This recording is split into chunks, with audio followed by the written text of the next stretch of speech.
Olá, tudo bem? Você que é um psicólogo, como é que você está? Se você já está aí pensando em abrir o seu CNPJ, saiba que essa é a melhor alternativa na maioria dos casos. Hoje, neste vídeo, eu vou tentar esclarecer para você qual que é a melhor alternativa de empresa de CNPJ para você abrir. Saiba que existem diferenças em relação ao porte e ao tipo societário, e isso vai impactar o desenvolvimento da sua empresa, seja em relação aos impostos e demais custos que você vai ter no momento de abertura e depois durante a vivência da sua empresa. Então, me acompanhe aqui.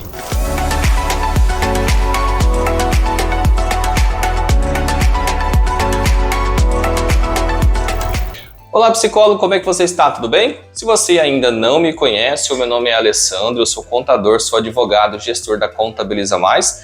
Somos uma contabilidade digital e especializada em atendimentos a profissionais da psicologia, assim como você. Temos ajudado muitos profissionais Brasil afora a andarem de forma regular, pagarem o menor imposto, seja sendo uma pessoa física, seja já abrindo o seu CNPJ. Ao longo desse vídeo aqui, vou esclarecer essa situação para você. Qual que é a melhor empresa para você, o psicólogo, abrir? Então, vamos lá para o que interessa nesse vídeo. Voltando aqui, vamos lá esclarecer para você qual que é a melhor alternativa para você, psicólogo, abrir o seu CNPJ. Vamos lá. Antes, é necessário fazer duas diferenciações aqui para você. Existe a diferenciação em relação ao porte da empresa, existe a diferenciação em relação ao tipo societário. São duas separações que é importante saber. As duas não são uma diferente da outra. Dentro de uma mesma empresa, para ficar mais claro, e pode ter o porte e pode ter o tipo societário, ou seja, você não escolhe esse e deixa esse de fora. Os dois, eles se comunicam. Existe, por exemplo, em relação ao porte, um porte de MEI, ME e EPP. Mas eu fiz questão de colocar aqui, mas deixando claro que para atividade de psicólogo, atualmente não é possível ser um MEI, então sobra somente ME e EPP. Já em relação ao tipo societário, psicólogo, você pode ser uma empresa individual, uma sociedade unipessoal ou uma sociedade limitada de sócios, duas ou mais pessoas. Adiante aqui desse vídeo eu vou explanar cada uma em detalhes, tá bom? Vamos lá. Em relação ao porte, eu fiz questão de reiterar aqui a questão do MEI. O MEI é aquele empreendedor, aquele pequeno empreendedor, microempreendedor que tem um faturamento até de R$81 mil, possibilitando a contratação de um colaborador com baixo custo. No entanto, a atividade de psicologia atualmente não é permitida a contratação através de MEI. Então, não temos a possibilidade aqui do psicólogo atualmente ser um MEI. Então, vamos tirar ela aqui. Sobra o que para o psicólogo? Ser uma ME ou ser uma EPP. No início da atividade, esse vai ser o enquadramento mais correto. A ME, ela vai até um faturamento de 360 mil durante o período de um ano. Mas temos uma faixa intermediária que é 180 mil também ao ano. Significa que, em média, você vai ter por mês, vou colocar aqui, ó, por mês, em torno de R$15 mil. Você ficaria dentro dessa primeira faixa. O que é importante eu destacar essas duas primeiras faixas? Em relação às alíquotas, aqui dentro desses 180, com 15 mil por mês, você vai ter uma alíquota iniciando, claro, dentro de uma estratégia de pagar menos impostos, a partir de 6%. E conforme esse faturamento ele vai aumentando aqui, a tendência é esse 6% aumentar também. Então, inicia com ele. Claro, essa aqui não é a alíquota original, digamos assim, existe uma estratégia para poder chegar nela. E a EPP, ela vai a partir de 360 até atualmente está em 4 milhões e 800 ao ano. Claro, isso aqui já são para estruturas bem maiores, né? Outras realidades, mas esse é o enquadramento da EPP. Até esse valor aqui, a partir de 360 mil até 4 milhões e 800, e a partir desse patamar para cima já é considerado uma empresa normal. Então, se você percebeu essa diferenciação de porte, ela parte em relação do faturamento, a renda que você tem. Esse é um ponto. Então, na maioria das vezes, o psicólogo tende a ficar aqui nesse porte de microempresa. ME significa microempresa. Agora eu vou falar sobre o tipo societário, que é bem importante. O tipo societário ele vai depender da forma jurídica que a sua empresa vai ser constituída. E para cada forma jurídica que você escolher, isso, claro, com a ajuda do contador, da contabilidade que vai estar te assessorando, isso a gente faz aqui na Contabiliza Mais, porque nós somos especialistas em atender psicólogos. Inclusive, se você está nesse meio desse vídeo aqui e ainda não deu like, o que você está esperando? Dá um like, ajude esse vídeo a impulsionar dentro do YouTube e a chegar a mais pessoas. Inclusive, pode até compartilhar com seus amigos psicólogos ou até de outras atividades que possam também querer saber os tipos societários que eles podem abrir, tá ok? Dando continuidade. No tipo societário, inicialmente nós temos a empresa individual e as características dela qual é? Obviamente, né, o nome individual indica de apenas uma pessoa, então só pode ser formada por uma pessoa.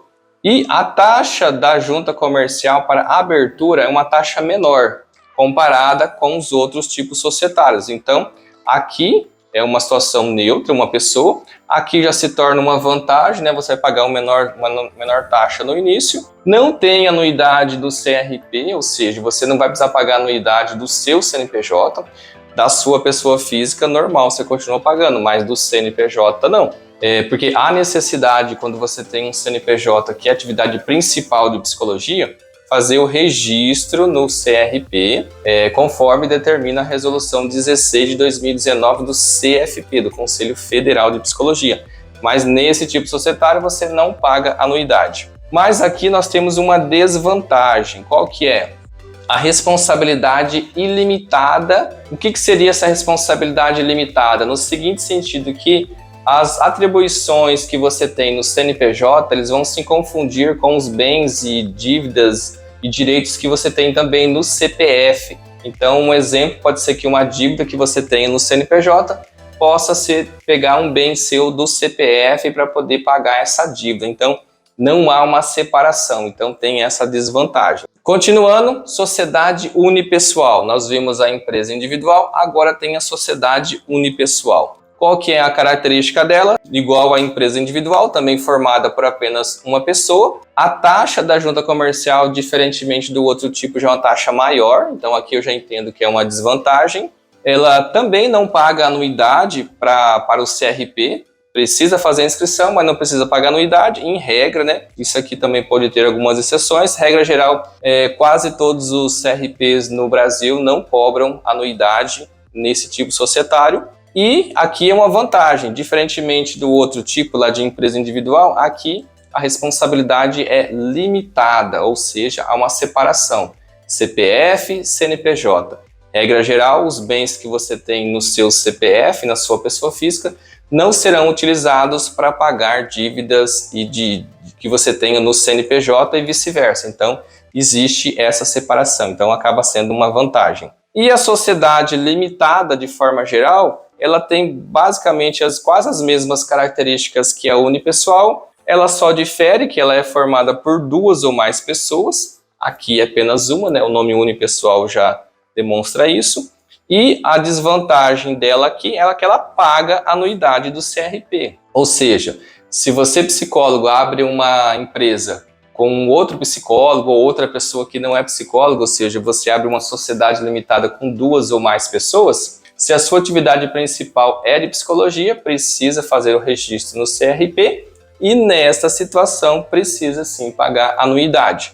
Aqui nesta não precisa. E aqui tem a mesma característica, a responsabilidade também é limitada ao CNPJ, não vai em regra misturar o CPF e a taxa da abertura da junta comercial, ela também é maior, igual aqui na sociedade unipessoal. Então são essas as diferenças e vantagens que existem para abrir uma empresa no tipo unipessoal e na sociedade limitada com duas ou mais pessoas. E para arrematar, eu não coloquei aqui, mas eu vou dar a indicação. O que eu, Alessandro, indico para você abrir de empresa do tipo societário que eu acho melhor? Qual o melhor? Melhor, na minha opinião, obviamente, você vai estar no porte de ME e no tipo societário eu indico a sociedade unipessoal para você abrir.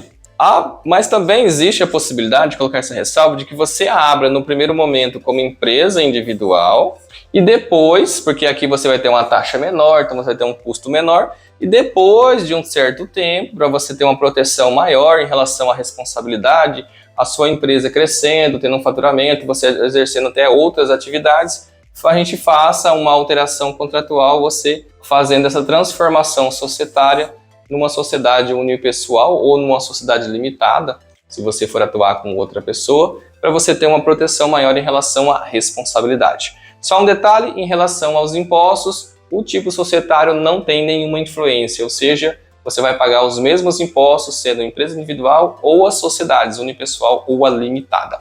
Tá bom, pessoal? Espero que vocês tenham entendido, tenha te ajudado de certa forma a entender os tipos de empresas que você pode abrir, seja em relação ao porte, seja em relação ao tipo societário. Deixe aqui os seus comentários se você ainda ficou com alguma dúvida, alguma coisa que não ficou aqui muito clara. Lembrando que nós somos especialistas em atendimentos a psicólogos. Aqui abaixo na descrição do vídeo você pode encontrar também as nossas demais mídias sociais, nosso Instagram e nosso contato de WhatsApp. Se é novo aqui, já se inscreva no canal Contabiliza. Eu me despeço aqui, fiquem com Deus, até a próxima. Valeu!